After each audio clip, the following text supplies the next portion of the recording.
حضرت عائشہ صدیقہ رضی اللہ تعالیٰ عنہ نا بطور ناز کے فرمایا کرتی تھی 10 چیزیں مجھے ایسی ملی ہیں جو میرے علاوہ کسی کو نہیں ملی۔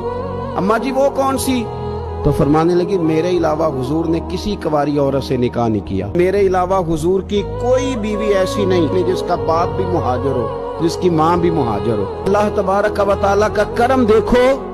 رب کریم نے میری برات اور میری پاک دامنی کا اعلان عرش سے جاری فرمایا ہے۔ حضرت عائشہ صدیقہ کے بارے میں 18 آیتیں سورہ نور کی نازل ہوئی کہ میں ہی وہ خاتون ہوں کہ نکاح سے پہلی ریشمی کپڑے میں لپیٹ کے حضرت جبریل میری صورت لا کے حضور کو دکھایا کرتے، میں ہی وہ حضور کی اہلیہ ہوں کہ جس برتن سے حضور غسل کرتے تھے مجھے بھی اسی سے غسل کرنے کا شرف حاصل ہو جاتا تھا، میں ہی نبی پاک صلی اللہ تعالیٰ علیہ وسلم کی وہ بیوی ہوں کہ میں حضور کے سامنے سوئی رہتی تھی، حضور تہجد کی نماز پڑھتے رہتے تھے۔ یہ میرا ہی مقام ہے کہ حضور میرے بستر میں ہوتے تھے اور حضور پر وحی نازل ہو جایا کرتی۔ کہ حضور کا نورانی وجود میری گود میں تھا جب نبی پاک نے وصال فرمایا، اور 10ویں نمبر پہ فرمانے لگی لوگوں میں ہی وہ خوش قسمت ہوں